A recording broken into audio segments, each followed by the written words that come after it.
He's defied odds to do what no one else like him has done before. And now a young man from Maitland will stand among some of the world's greatest athletes to get an award.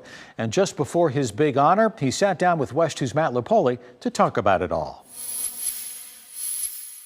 Chris Nikic keeps up with a pretty grueling routine, 2 trips to the gym a day. In 8 hours. His workouts are full-time work. The 9 minutes is tough, but suck it up. Last year, he became the first person with Down syndrome to become an Ironman. That's a 2.4 mile swim, 112 miles on a bike, then a marathon, running 26.22 miles. He finished the competition in November after a year of training. He started doing pull-ups from the tree. Much of his prep happened during the pandemic. He just doesn't quit. His parents, Nick and Patty, tell us they've always admired Chris's perseverance, even since he was a small child learning basic skills despite his struggles. He's taught me the true meaning of, working hard every day. And it's that determination that's earning Chris a top honor in the sports world. At this year's ESPYs, Chris will be recognized with the Jimmy V Award. It's named in honor of college basketball coach Jim Valvano and reserved for athletes who overcome great obstacles.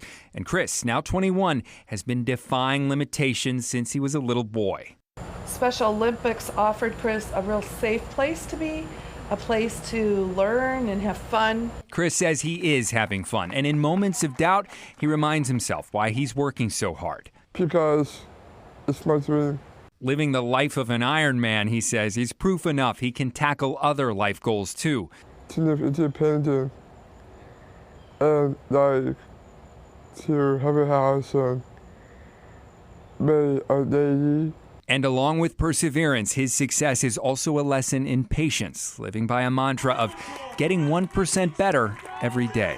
He's shining a mirror on people and saying, hey, look at what you can do.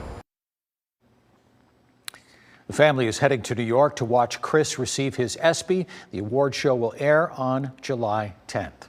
And he is inspiring a lot of people. Absolutely. To do better. Every time we hear about him, his story just makes you smile and makes you want to do better in your own life, right? Absolutely. Absolutely. Still ahead, celebrate.